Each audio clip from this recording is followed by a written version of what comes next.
And up next, a gentleman, very special gentleman who's not here in person, but he sent a video presentation for us. Dr. Alaa Gerad from Delphi Academy, UK, is a senior lecturer and consultant in quality and organizational learning with 3 PhDs. An amazing gentleman with many words of wisdom to share with us. So let's see what he has to say.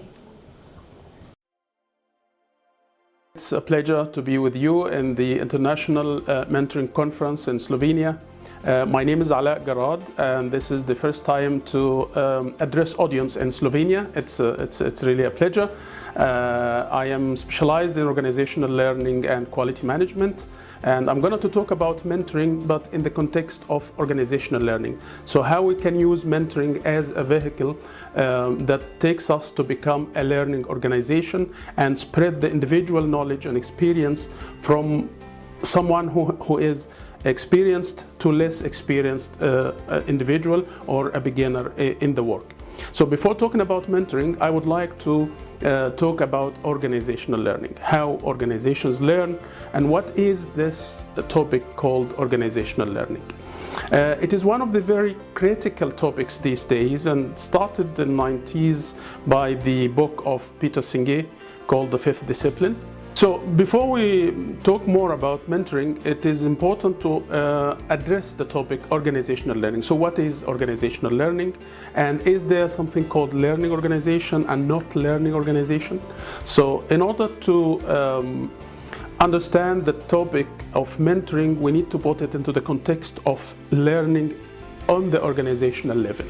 And that learning on the organizational level includes every activity, every process, all the mechanisms and activities that lead to an organization learning from individuals, teams, and learning from customers, suppliers, every stakeholder. So all these activities together form and help organizations to become learning organization. And in a nutshell, what is a learning organization? A learning organization is an organization that you cannot not learn. That's one of the definitions. An organization where individuals cannot not learn. So everything there in this organization helping people to learn and change their mindset, helping them to improve, helping the organization to achieve their strategic objectives and improve the performance.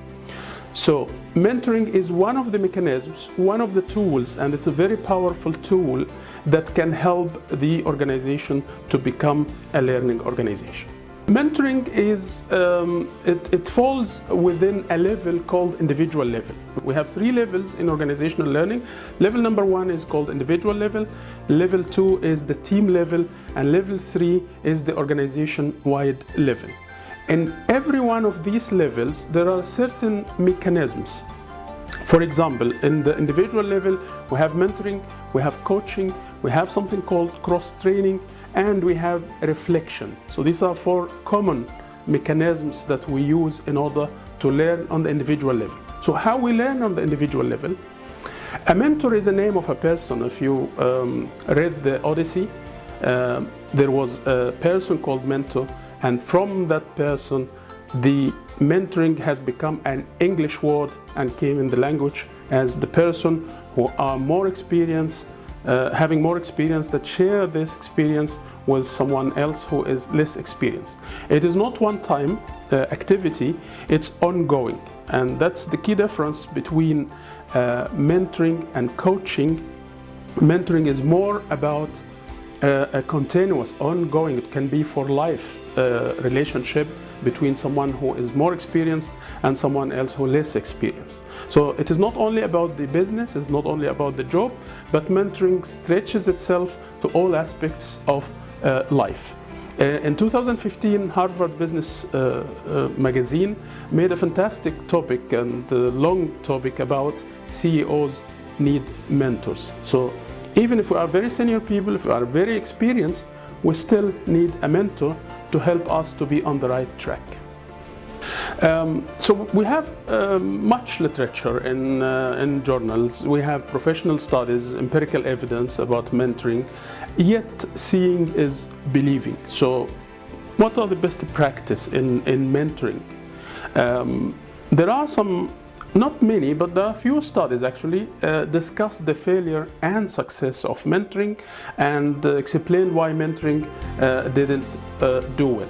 One of the best practices I would like to share with you, where I did some empirical work. I run some 44 interviews with senior management, middle management, and employees in an organization called Jumeirah International.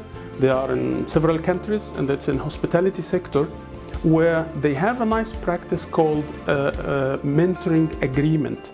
So it's a very thorough agreement between the mentor and the mentee, where they sit together, they understand each other, and everyone will specify the needs from the other party, and they sign this agreement with a full set of forms and templates and tools actually to make this process alive and able to monitor the quality of the process itself. At the end of every 3 months, the quarterly review, they will review the performance of the mentor, and it is one of the KPIs or key performance indicators in their quarterly evaluation. So this is one of the, I recommend having this agreement. It's not a must to be a long agreement, can be 1 page only, but it is important to conduct the mentoring activities or the mentorship consciously, and this is the key word.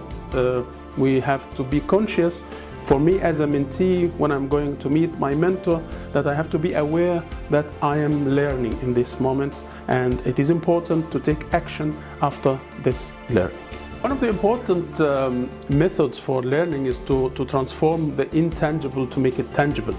And in order to make this excellent theory and practice in tangible manner, with the help of my colleague and mentor actually, Professor Jeff Gold, we developed a model called LDO, or the Learning Driven Organization. In this model, we covered mentoring in detail, and specifically we mentioned what exactly expected from organizations in order to become learning organizations using mentoring mechanism. So in this model we have 35 approved and well-tested mechanisms that can help organizations to become learning organizations. The model is in the second phase now, where we got it accepted in a conference, and we are testing it with 4 organizations, and it's available. I will be more than happy to share it with you if you are interested, and I welcome your feedback and input. Thank you very much.